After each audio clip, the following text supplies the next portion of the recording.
The night when Roanoke went silent. August 18, 1590. Off the eastern coast of England's American colony, a group of sailors was making its way toward Roanoke Island.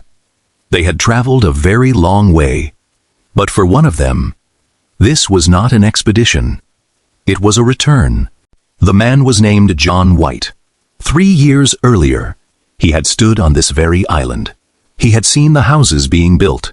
He had watched the settlers begin a new life, and he had left behind the people he loved most. His daughter, Eleanor Dare, and his granddaughter, Virginia Dare. Virginia was born on August 18, 1587, exactly 3 years before the day John White returned. A child only 3 years old. A child John White had never had the chance to watch grow up, because only days after Virginia was born, White left Roanoke. He promised he would return. He would bring food, weapons, reinforcements, and everything the colony needed to survive. But that promise stretched on. 1 month, then several months, then a year, then 2 years, and finally 3 years. When John White's ship reached Roanoke in 1590, he must have imagined the moment he would finally see his family again. But no one came running to the shore. No soldiers stood guard. No settlers came out to greet them. There were no children's voices, no smoke rising from cooking fires, no sound of human life. Roanoke had fallen silent. White entered the settlement. The houses were still standing, but the people were gone. There were no clear signs of a massacre, no piles of bodies, no battlefield, no evidence that the entire community had been wiped out.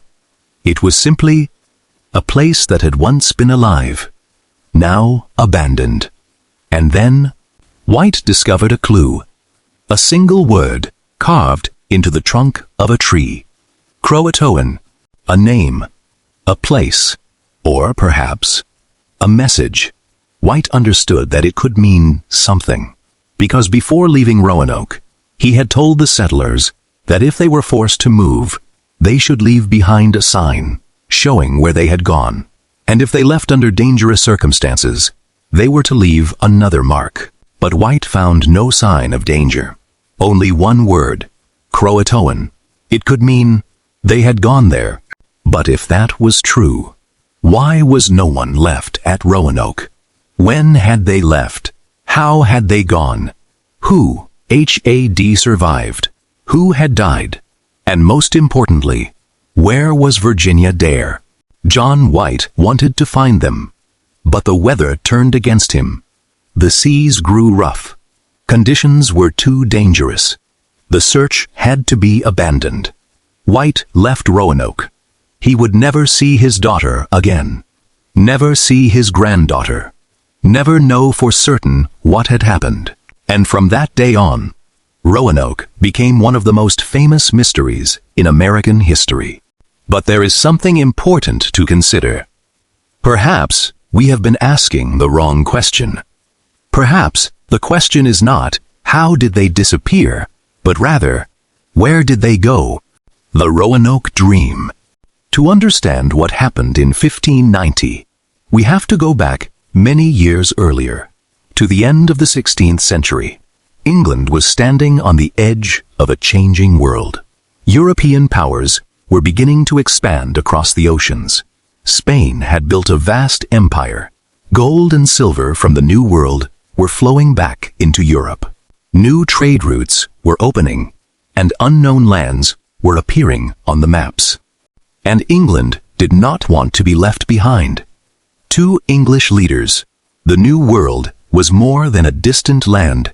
It was an opportunity for trade, an opportunity for resources, an opportunity for military power, and above all, an opportunity for England to challenge Spain.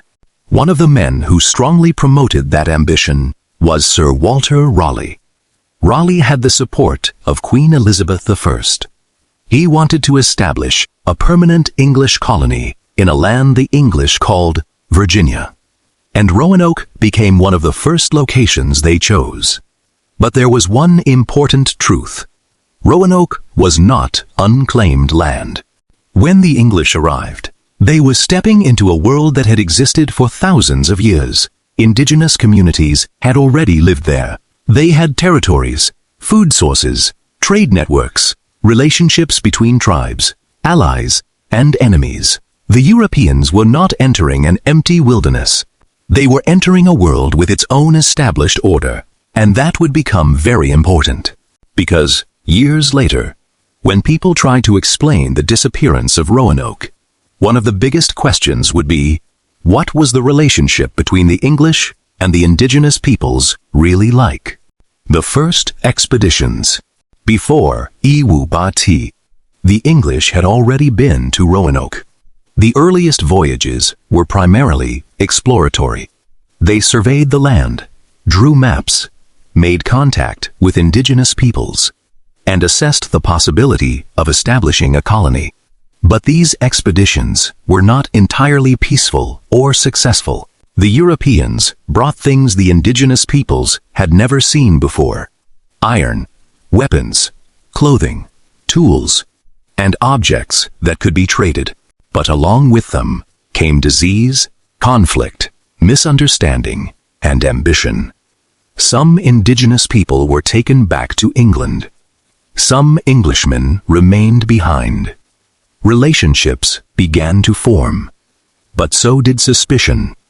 To the indigenous peoples, the English were outsiders. They did not know how long the English would stay. They did not know what they wanted, and they did not know how much land they intended to claim. To the English, the indigenous peoples were both a source of support and a force they had to be wary of. From the very beginning, Roanoke was a place filled with uncertainty. In Iwo-Bati, a new group of settlers arrived. This time, they were not just soldiers or explorers. There were women, children, families. They came with a clear objective: to build a permanent community. John White was appointed governor. He was also an artist and chronicler. He documented the land and the indigenous peoples through his drawings and records. Thanks to these surviving accounts, we can still glimpse, in part, the world that this group of settlers entered. Among the settlers was White's daughter, Eleanor Dare. And then, something happened. On August 18, 1587, Eleanor gave birth to a daughter. Her name was Virginia Dare.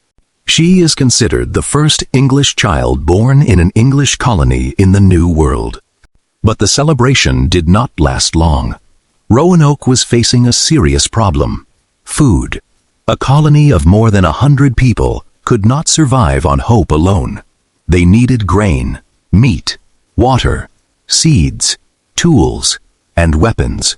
They needed support from England, but the relief never came, and relations with the indigenous peoples were becoming increasingly unstable. George Howe. One of the events that made the situation even more dangerous came when George Howe was killed. His death led the English to believe they were under threat. They decided to retaliate. But, in a serious misunderstanding, their attack was directed against a Croatoan community. This detail is especially important, because Croatoan would later become the final word left behind by the people of Roanoke. So, the relationship between the English and the Croatoan before the colony disappeared was not a minor detail. It may have been the key. John White leaves Roanoke. Eventually, John White made a decision. He had to return to England. He needed to find more people, more food, weapons, ships, and bring everything back. White never imagined that it would take years. He did not know that he would be separated from his family for so long. And certainly, he could never have imagined that when he returned, no one would be here. He left Roanoke. Those who remained watched as his ship disappeared beyond the horizon. Perhaps they believed that, in just a few months, John White would return. But they would end up waiting far longer than that. 3 years without news. Imagine living in Roanoke in 1587. You were thousands of kilometers away from England. There were no telephones, no radios, no airplanes, no regular ships. If a ship sailed away, you had no idea when it would return. All you could do was wait. But Roanoke could not survive by waiting. Crops had to be planted. Food had to be gathered. Houses had to be repaired. Children had to be cared for. And if conflict broke out, they had to defend themselves. Meanwhile, John White returned to England. But England was entering a dangerous period. Spain was preparing the Spanish Armada. War became the priority. Ships were mobilized. Sailors were called into service. Resources were diverted toward the coming conflict. A small colony in North America was no longer at the top of the list. John White had to wait, and Roanoke had to wait with him. In 1588, the Spanish Armada sailed toward England. The confrontation would become one of the most important events in English history. At that moment, John White had almost no way to gather the resources needed to return to Roanoke. The settlers in the colony, if they were still alive, had no idea what was happening. They did not know England was at war. They did not know why the relief never came. They did not know whether John White still remembered them. And, most importantly, they had no idea how much longer they would have to wait to be rescued. Another year passed. John White still could not return. Everything the English settlers at Roanoke had built was beginning to exist without any outside support. And this is the greatest gap in the entire story. 3 years without witnesses. We have no surviving diary describing how they lived during that time. We do not know what they ate. We do not know where they lived. We do not know whether they fought. We do not know how many died. We do not know whether anyone left Roanoke before White returned. We can only piece together the possibilities. And that is exactly why the mystery still survives to this day. E10 won by Josher. THT silence. Finally, John White returned. In 1590, 3 years after he had left. But he did not return to a living Roanoke. He returned to a Roanoke that had fallen silent. No voices, no smoke, no signs of activity, only abandoned houses. White began searching. He surveyed the area, examined what traces remained, and then he discovered the first word. CRO. 3 letters. They could have been the beginning of a word. They could have been a sign left behind while the carving was being made. Or perhaps an unfinished message. Then he discovered another clue. Croatoan. White knew the name. Croatoan was associated with indigenous people and a region familiar to the English. Most importantly, there were no clear signs of an attack. If the English settlers had been massacred here, where were the bodies? If they had been captured, where was the evidence? If their homes had been destroyed, why did the settlement show no signs of a battle? Those questions forced White to reconsider what had happened. Perhaps they had left on their own.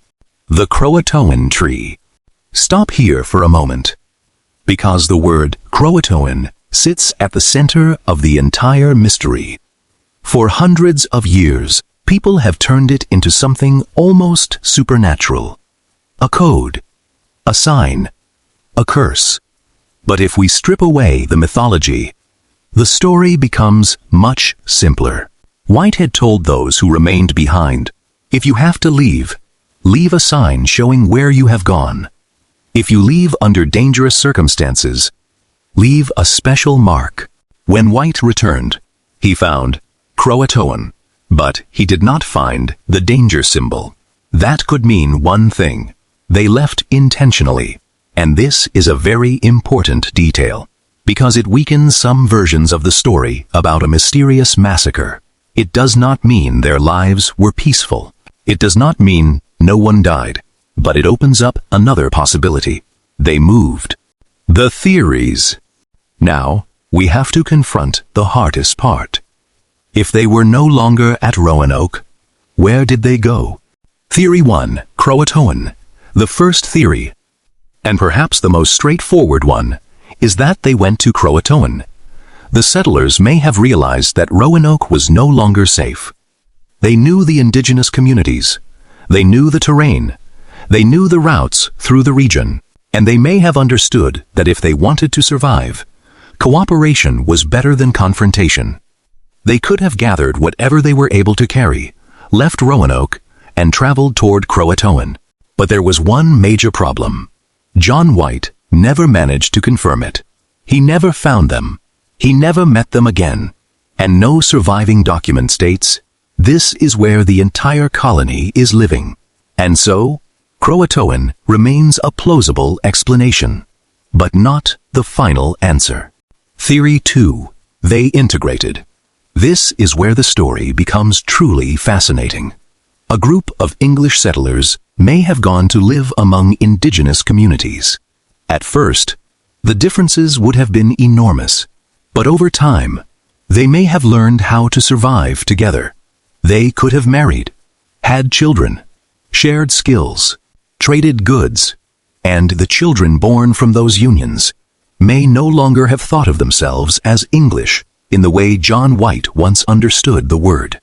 If that happened, then after several generations, the Roanoke colony would no longer have existed as an independent community, but its people may have survived. This is a crucial possibility, because when we say the lost colony disappeared, we are talking about a political community, not necessarily every individual person. Perhaps they did not disappear. Perhaps they simply became part of another world. The artifacts. For many years, archaeologists have searched for evidence. European objects have been discovered at sites associated with indigenous communities. These artifacts are important, but they can also be dangerous if we interpret them too far. A European object can have many possible origins. It could have been brought by the English. It could have been traded. It could have passed through several different communities. So, a single artifact cannot, by itself, prove this is the lost colony. But when multiple pieces of evidence are considered together, they make the theory of contact between the English settlers and indigenous communities increasingly compelling. Theory 3. They moved inland. Another possibility is that they did not travel to Croatoan, or perhaps only some of them went there. The rest may have moved inland, following the rivers, searching for better land, looking for food, looking for safety. This becomes especially plausible if Roanoke had become too difficult to survive in. But it creates another problem. Where would we find them? A group of more than 100 people should have left traces. But after more than 4 centuries, the forests have changed. The coastline has shifted. Rivers have changed course. The land has been disturbed. Wooden structures disappeared long ago. And archaeological traces can be extremely difficult to identify. Theory 4. Starvation and disease. A group of people unfamiliar with the environment, without a reliable supply of provisions, would always face the threat of starvation. If their crops failed, they would have to depend on other sources of food. And if food became scarce, disease would follow. Children and the elderly would have been the most vulnerable. So, it is entirely possible that some members of the colony died. But this does not explain the whole story. If everyone died at Roanoke, we would still have to ask, where were the bodies? Where was the burial ground? Why did the settlement show no clear signs of a major catastrophe? So, starvation and disease may have been part of the story, but they are unlikely to explain all of it. Theory 5. The massacre.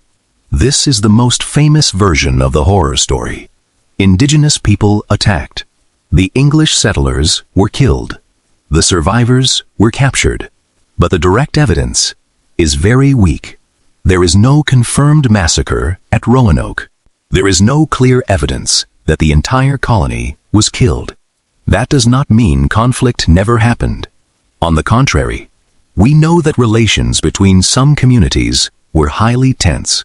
But there is a vast difference between saying there was conflict and saying the entire colony was massacred. History does not allow us to automatically fill that gap. Theory 6. Spain. By the end of the 16th century, England and Spain were rivals. So, some have asked, did Spain know about Roanoke? Did they want to destroy an English colony? Strategically, it was not impossible. But there is one major problem. There is no strong direct evidence. There are no reliable records showing that the Spanish reached Roanoke and destroyed the settlement. So, it is an intriguing theory, but it is not a historical conclusion. Theory 7. A combination of everything. This may be the most interesting theory of all, because perhaps we are trying to find a single answer to an event that may actually have had multiple causes. Imagine this. Some settlers died from disease.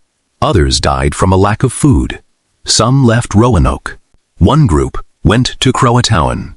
Another moved farther inland. Some may have integrated with indigenous communities. Others may have continued moving. If that was the case, there was no single moment called the day the lost colony disappeared. It may have been a process that unfolded over many years. A community slowly falling apart, piece by piece. Virginia Dare and the final question. Among all the names connected to Roanoke, perhaps the one that makes the story most haunting is Virginia Dare. She was born on August 18, 1587. 3 years later, on the very day of her 3rd birthday, her grandfather, John White, returned, but she was no longer there. No one knows how long she lived. No one knows where she died. No one knows whether she grew up among the English or among indigenous people. No one knows whether she had children. No one knows whether she left any descendants. History simply falls silent. And perhaps that is the most frightening part. Not death, but the disappearance of information. How can an entire community disappear? We often think of disappearance as a single moment. A plane vanishes, a ship sinks, a person goes missing. But a community can disappear in an entirely different way. One person leaves, another dies. A family marries into another community. A group moves to new land. A generation stops speaking the old language. A name is changed. A story is forgotten. After 100 years, no one remembers exactly who those people were. After 200 years, the physical traces begin to disappear. After 400 years, all that remains are fragments. And then we call them the lost colony. But perhaps they were never truly lost.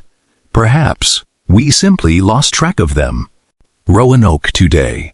More than 4 centuries have passed. Roanoke Island still exists. The sea still surrounds the island. The forests still grow. The lands where the English once set foot have undergone countless changes. But the story remains. Archaeologists continue to search. Historians continue to re-examine the records. Old maps continue to be studied. And every artifact that is discovered raises new questions, because every piece of evidence can change the way we understand the story. A European artifact could be evidence of the English, but it could also be evidence of trade. A newly discovered site could have been where the settlers once lived, but it could also have belonged to another community. An oral tradition may preserve a memory, but it may also have changed over generations. That is the problem with Roanoke. There is no shortage of theories. What is missing is evidence strong enough to turn one of those theories into the truth. The final question. So, what happened to the lost colony? no one can say for certain. But we can dismiss some of the more mysterious images that have been built around the story over the centuries. There is no evidence that they vanished in a single night through some supernatural event. There is no conclusive evidence that the entire colony was massacred. There is no strong evidence that Spain destroyed them. And there is no final proof that the entire community assimilated into indigenous society. But there is one thing we know. They left a sign. Croatoan. Perhaps that was where they went. Perhaps it was the community they turned to. Perhaps it was part of a larger plan to relocate. And perhaps it was the simplest answer history ever left behind. The final scene. Go back to that morning in 1590. John White stood in the middle of the abandoned settlement. He saw the houses. He saw the traces of the life he had helped build. But he did not see his daughter. He did not see his granddaughter. He did not see the people he had promised to return and rescue. There was only one name. Croatoan. Perhaps John White stood there for a long time. Perhaps he wondered, were they alive or dead? Had they waited for him? Were they angry that he had not returned sooner? He may have thought, if only he had arrived a year earlier, perhaps everything would have been different. If he had returned in 1588, would he have found Virginia? If the war had never happened, would the colony have survived if the ships had arrived at the right time? Would Roanoke have become England's first permanent colony in the New World? No one knows. But one thing is certain. John White left Roanoke with a promise. And when he returned, all he had left was a mystery. He would never see his daughter again. He would never know the fate of his granddaughter. He would never know exactly where more than 100 people had gone. And from that moment on, Roanoke became a story, told again and again. A story about disappearance. A story about a colony. A story about people who stepped into the new world, but vanished from the pages of history. Perhaps they died. Perhaps they survived. Perhaps they became part of another community. Perhaps some of them traveled far away. And perhaps several of those answers were true. Because maybe the greatest mistake we make when looking at Roanoke is assuming that more than 100 people must have shared the same fate. Perhaps they did not disappear together. Perhaps they disappeared, one person at a time. One person. One family. One group. One generation. Until the name Roanoke no longer represented a living community. It became only a place, a story, a mystery, and a single word carved into a tree. Croatoan. More than 400 years later, we still do not know exactly what it meant. But perhaps it was never a code. Perhaps it was simply the final message left behind by the people who departed. We went there. And if that is true, then the story of Roanoke is not the story of a colony that disappeared from the world. It is the story of a colony that disappeared from the history we know. And that may be the greatest mystery of all. Roanoke, 1587. The Lost Colony. Fade to black.